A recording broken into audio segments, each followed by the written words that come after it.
Hola, ¿qué tal? Bienvenidos a nuestra sesión número 14 de la asignatura Formulación y Evaluación de Proyectos de Inversión. Esta es nuestra última sesión, con esta culminamos esta asignatura. En esta sesión vamos a ver nuestro último tema, que es el tema número 7, Evaluación de Riesgos. Vamos a dar comienzo. Lo primero que vamos a comentar es, bueno, primero porque es importante un análisis de riesgos. Y lo otro, ¿cuál es la diferencia entre riesgo e incertidumbre? Porque son dos conceptos que manejamos comúnmente de manera conjunta, pero que sin embargo no son lo mismo. Vamos a ver la definición que les puse de riesgo. Riesgo define una situación en donde la información es de naturaleza aleatoria, en que se asocia una estrategia a un conjunto de resultados posibles, cada uno de los cuales tiene asignada una probabilidad.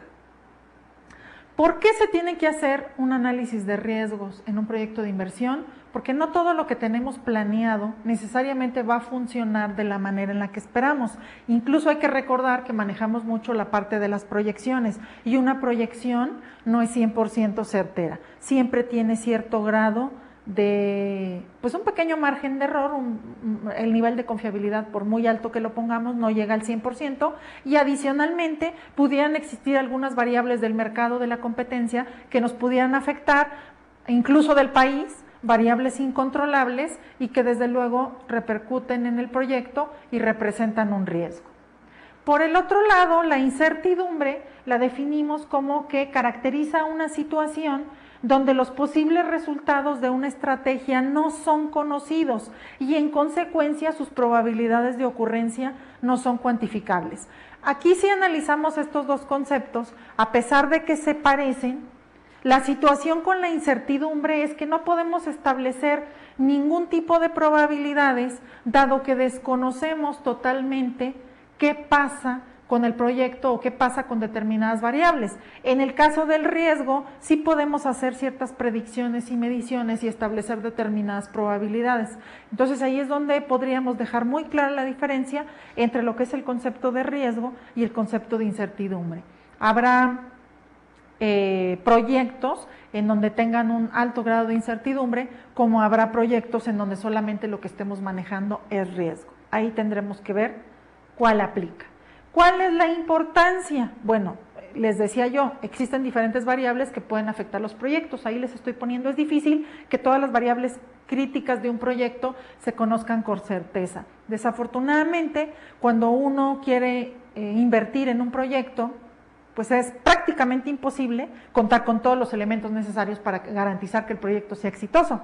Siempre en mayor o menor medida hay algunos riesgos a los que nos tenemos que enfrentar. Aquí el chiste de hacer un análisis de riesgos, pues es tratar de minimizar esos riesgos, esos efectos, esos impactos que pueda haber en nuestro proyecto, de tal manera que no nos repercute en la rentabilidad y en la productividad que estamos esperando. Si bien no los podemos quitar todos, al menos sí los podemos reducir o pues bajar en la medida de lo posible. Es difícil pronosticar con exactitud el importe de las ventas y de los gastos en que se incurrirán a lo largo de la vida del proyecto. Recuerden que hacemos proyecciones, estimaciones, pero no sabemos qué vaya a pasar, puede que vendamos más o puede que vendamos menos. Las proyecciones nos dan un dato que se acerca a la realidad, mas no es una realidad absoluta. No se sabe con exactitud la vida económica del proyecto, ese es otro punto. Podemos nosotros establecer una cierta vida, tanto para recuperación de la inversión como para las ganancias que deseamos obtener, pero tampoco tenemos esa certeza total de si ese es el dato final o si pudiera haber alguna variación, dependiendo de algunos factores que pudieran afectar el desarrollo del proyecto a lo largo de su vida económica. El valor de la inversión puede verse afectado por la inflación. La inflación es un elemento que impacta muchísimo a nivel de costos los proyectos y bueno, como sabemos, pues es una variable que no controlamos nosotros, depende de muchos factores nacionales e incluso internacionales. En ese sentido,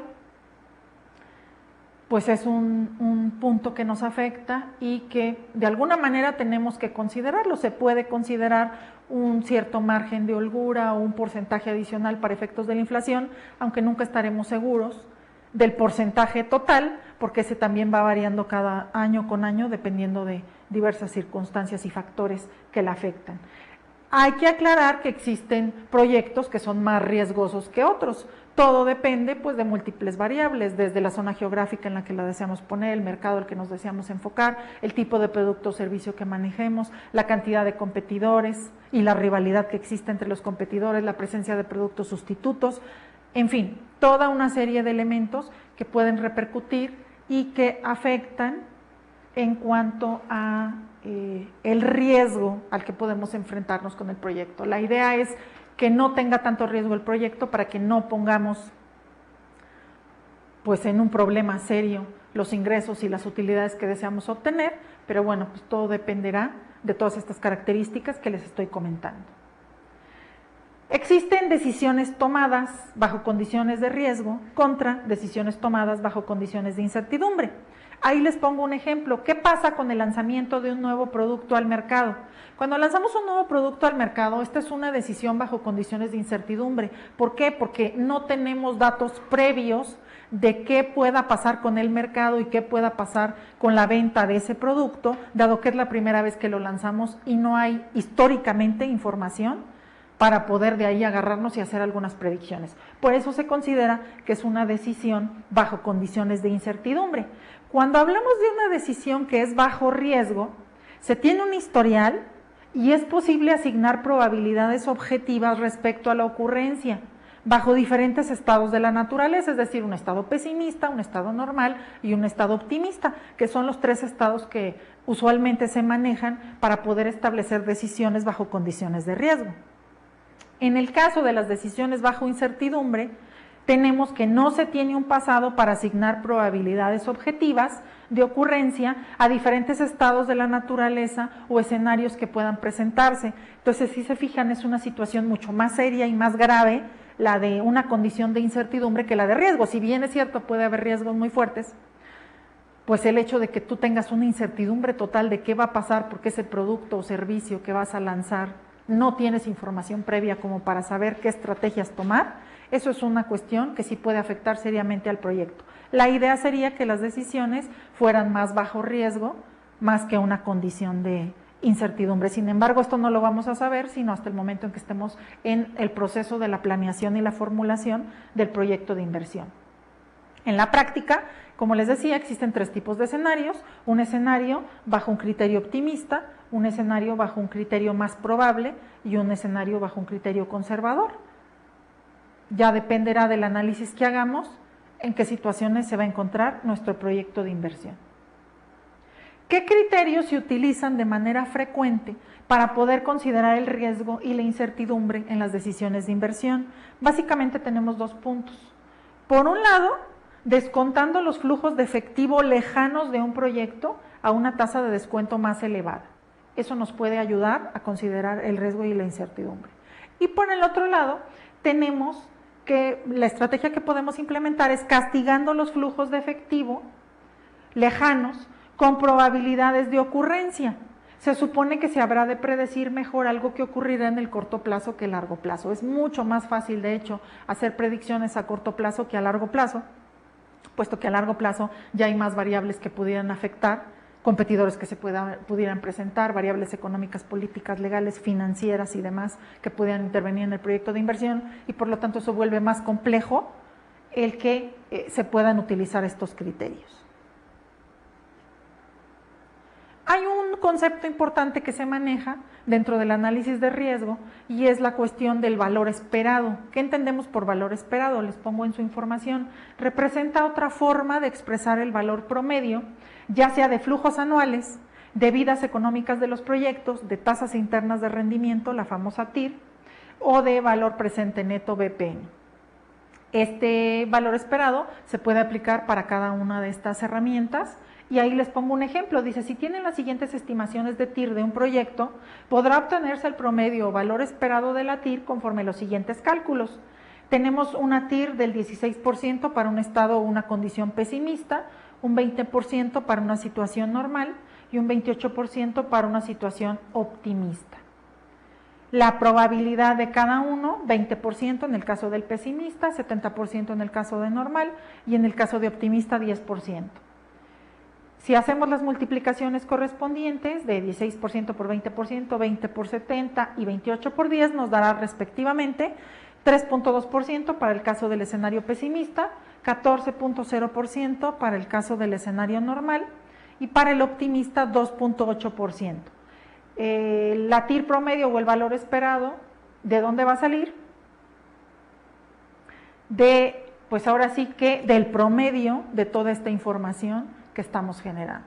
Entonces, son datos que nos van a ir proporcionando información adicional y muy oportuna para hacer este análisis de riesgos de nuestros proyectos de inversión.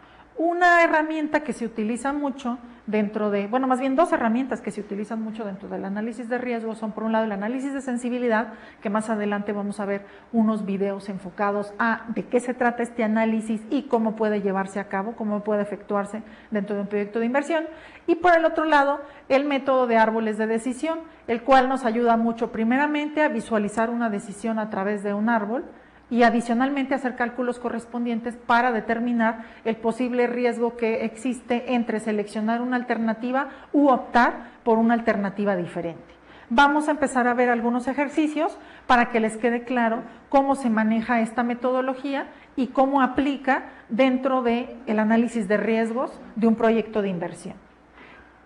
Algunas características de este método es que nos sirve para elegir la mejor decisión, definitivamente, desde cómo la expresamos de manera visual hasta los cálculos que vamos a hacer nos puede ayudar, y es un mecanismo gráfico que refleja las posibles consecuencias de una decisión.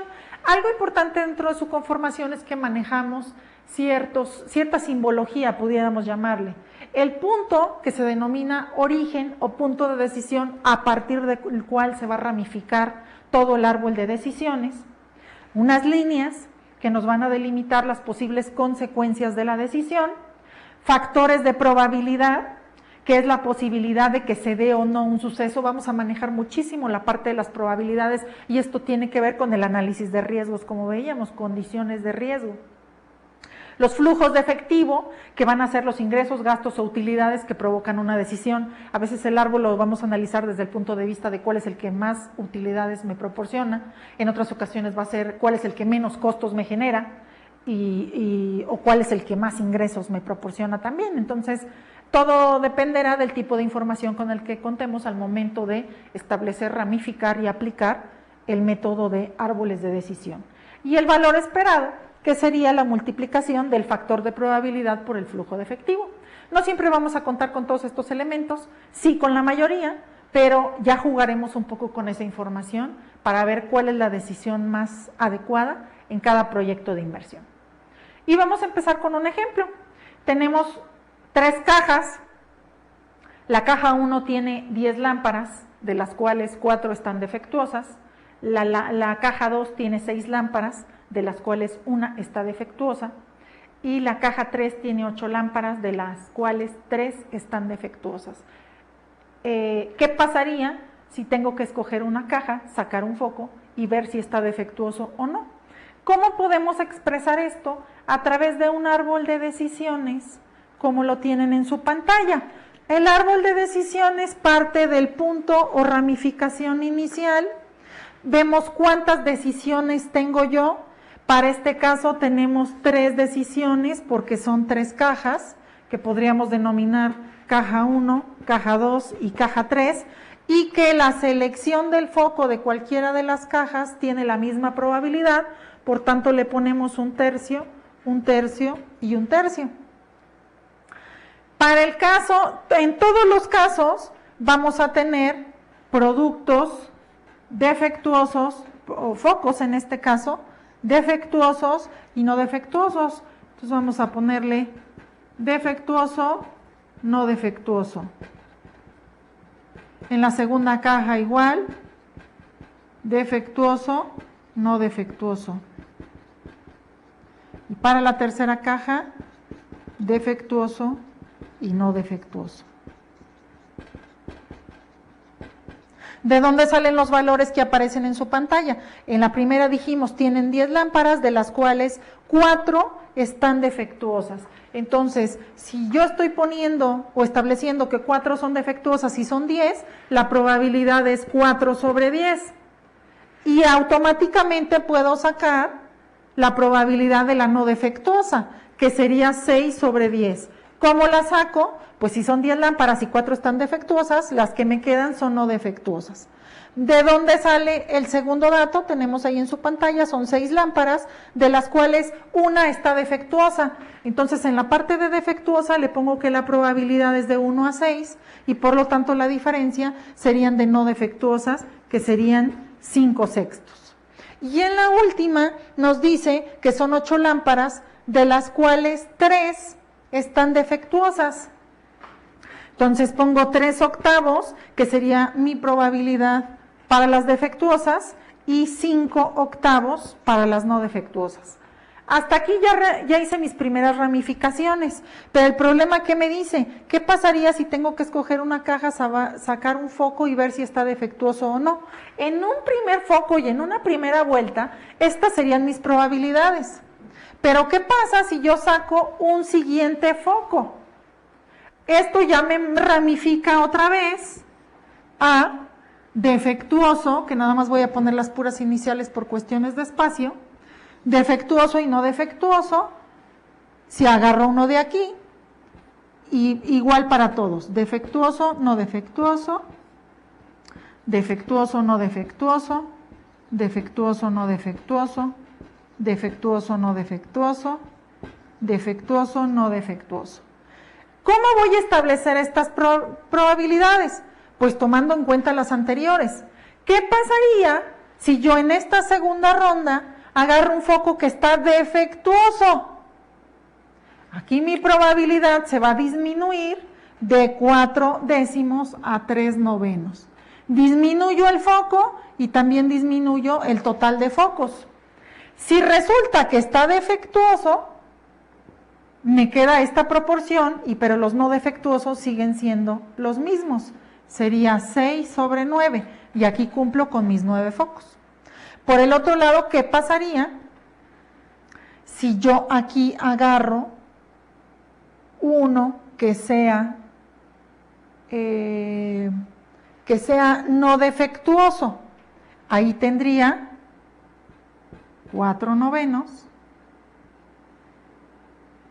y el defectuoso y el no defectuoso pasaría a ser 5/9, y con eso completo. En el caso de este que tenemos un sexto, si yo agarro uno que resulta defectuoso, pues ya no me va a quedar nada, aquí sería 0, y aquí pasaría a ser 5/5, puesto que le tengo que restar el que me quedaba, ¿no? Si tenía 6, ya nada más me quedan 5. Y en el caso de no defectuoso, aquí me quedaría 1/5 y acá 4/5.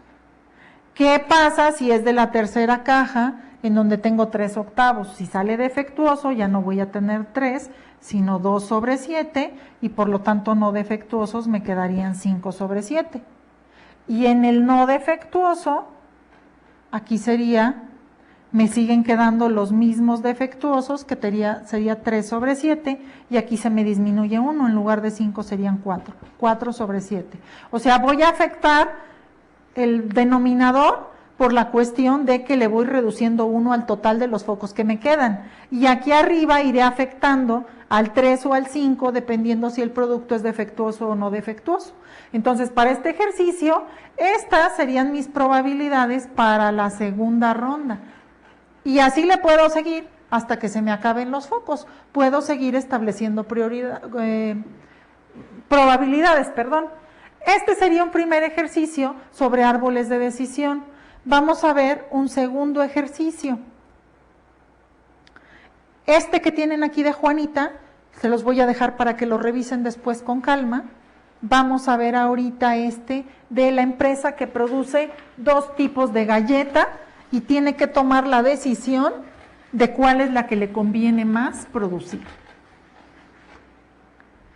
Tenemos que la empresa X produce 2 tipos de galleta, por lo tanto nuestro árbol de decisión parte de ahí.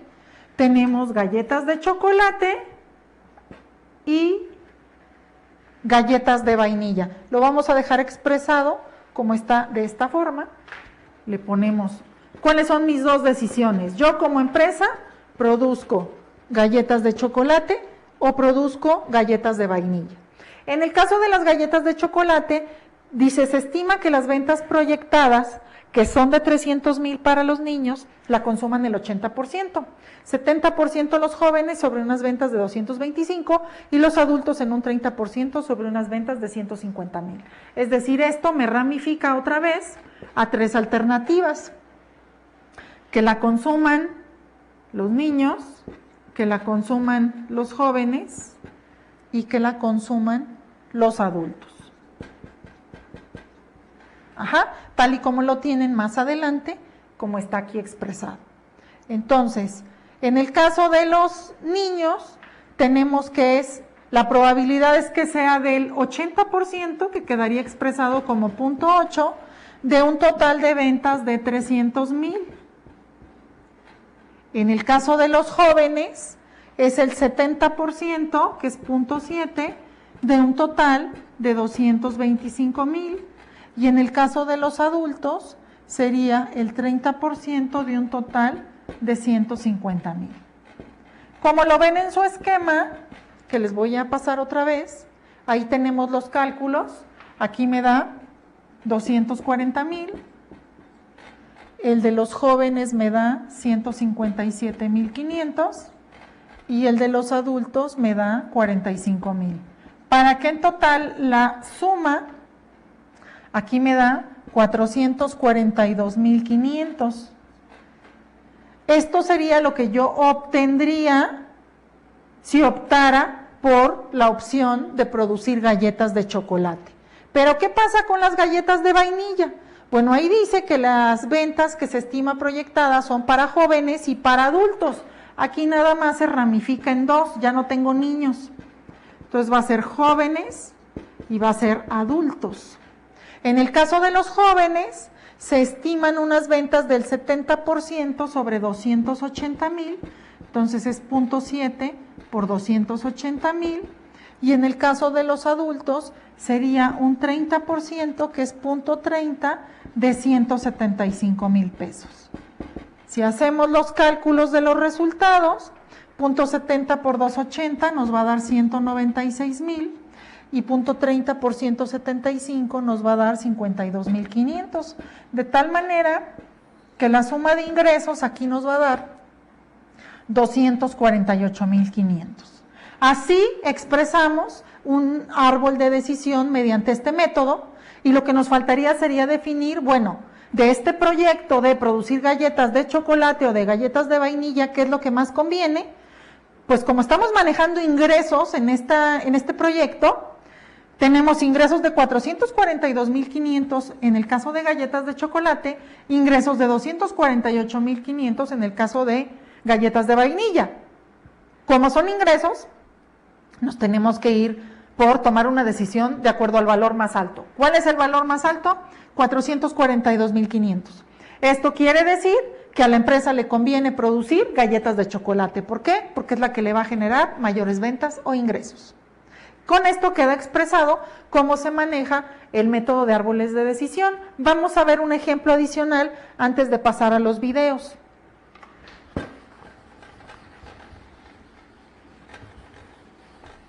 La ventaja de este tipo de herramientas es que si bien se utilizan para proyectos de inversión, también podemos aplicarlos para otro tipo de decisiones que podamos tomar en nuestra vida, ya sea personal o laboral. Como el caso que me salté ahorita de Juanita, que quería decidir con quién casarse, tiene 3 alternativas y podemos hacer un análisis de cuál es la que más le conviene. Vamos a ver este último ejercicio de la fábrica DIC de libretas. Nos dice, debe decidir entre producir a nivel local o a nivel regional. Entonces esas son mis dos decisiones. Tenemos a DIC libretas, y las dos grandes decisiones a las que se está enfrentando es, por un lado, producir a nivel local, y por el otro lado, producir a nivel regional. En el caso del nivel local, se establece que de producción de libretas de doble raya, de 500,000 pesos se vendan el 80% y en libretas de cuadrícula el 20% de una producción de 700,000.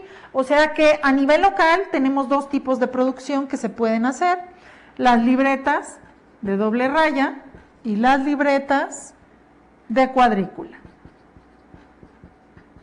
¿Y qué nos dice en cuanto a doble raya? Dice, tenemos una probabilidad de que se vendan el 80%, que sería 0.8, de un total de 500,000, y para el caso de cuadrícula sería el 20% de una producción de 700,000.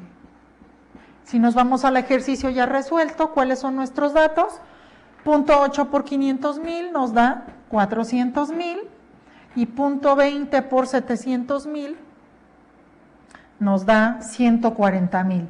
Entonces, aquí el dato es de 540,000 pesos. Estamos hablando de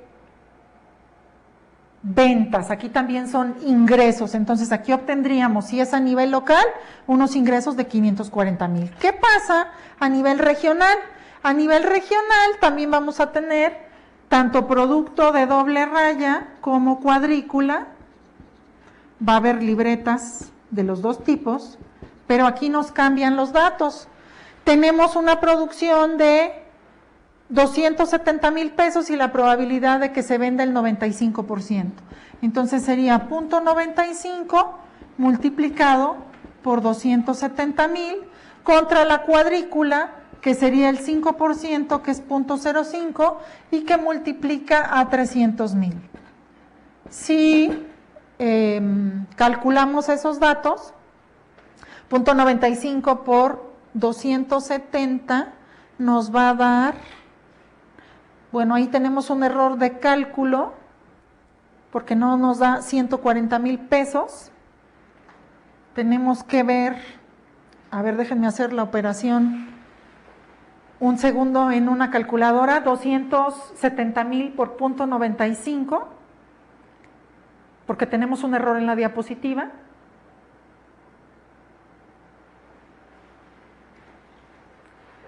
Que nos da, a ver, 270,000 por 0.95, eso nos va a dar 256,500 contra el 0.5 de 300,000, que eso nos da 15,000, para que en total, si hacemos la suma,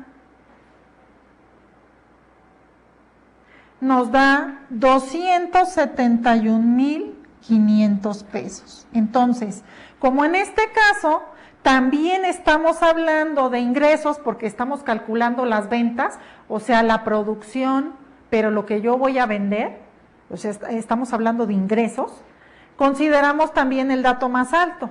Aquí el dato más alto es de 540,000 pesos y por lo tanto, ¿qué me conviene más? Producir a nivel local. Ojo, si estos datos fueran de costos, la alternativa que yo seleccionaría no sería a nivel local, sino a nivel regional, ya que tendríamos el costo más bajo. Entonces, siempre es muy importante ver el problema, cómo está planteado, y si los datos que estamos manejando aquí son de ingresos, de utilidades o de costos, porque en algunos casos se va a tomar el dato más alto y en otros casos se tomará el dato más bajo. Entonces es muy importante que tomen esto en cuenta para que no se vayan a confundir tanto al momento de expresarlo como al momento de evaluarlo y de analizar esta información, porque de entrada psicológicamente podríamos decir, pues siempre tomamos el dato más alto, pero no, porque si estos datos fueran costos, no tomaríamos el dato más alto, tomaríamos el dato más bajo. Aquí como nos especifica que es una cuestión de ventas, entonces entra el dato más alto. Con esto les dejo un poco ya más claro el manejo de la herramienta y vamos a pasar a ver algunos videos. El primer video que vamos a ver, o más bien los primeros dos videos, están enfocados a la parte del análisis de riesgos. Primero vamos a ver un video de análisis de riesgos, un pequeño video, y luego cómo se hace una matriz de riesgos, para posteriormente pasar a ver otros dos videos que están enfocados a la parte del análisis de sensibilidad. Vamos a ver de qué se trata y en qué consiste esta herramienta que nos ayuda mucho para y complementa un análisis de riesgos, es una herramienta que al igual que el árbol de decisiones nos apoya en la toma de decisiones, y un ejemplo de cómo se lleva a cabo el análisis de sensibilidad. Entonces son 4 pequeños videos cortitos que les pido que los vayan analizando, tomen las notas que consideren correspondientes, porque les va a servir tanto para su actividad que tenemos para esta sesión como para su examen final. Vamos a pasar entonces con el primer video.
A continuación, ya después que hemos visto este pequeño video que nos introduce un poco y nos complementa lo que ya vimos sobre análisis de riesgos, vamos a ver otro de cómo se conforma y en qué consiste una matriz de riesgos. Vamos a verlo.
videos que hemos visto de análisis de riesgos hayan tomado algunas herramientas adicionales y estrategias adicionales para poder llevarlo a la práctica. A continuación vamos a ver 2 videos adicionales sobre análisis de sensibilidad. Este primero a nivel de concepto y un poco de práctica, y en el segundo ya veremos un ejercicio más detallado. Vamos a ver el video.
Hola, ¿qué tal? Espero que con este video ya les haya quedado un poco claro de qué se trata el análisis de sensibilidad y cómo es que forma parte del análisis de riesgos o de evaluación de riesgos en los proyectos de inversión.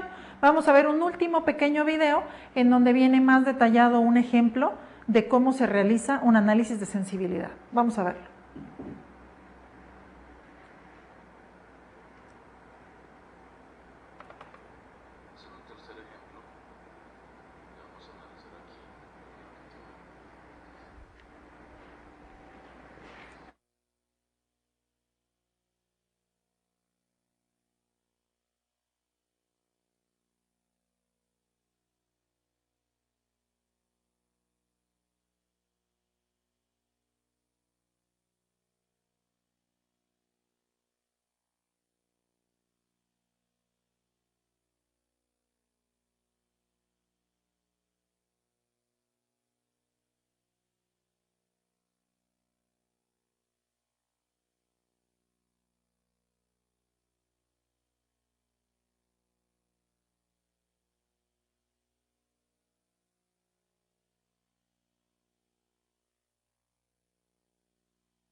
¿Qué tal? Con este video hemos culminado nuestro tema número 7 y asimismo esta asignatura. Me ha dado un enorme gusto compartir con ustedes este espacio y haberles podido impartir esta asignatura.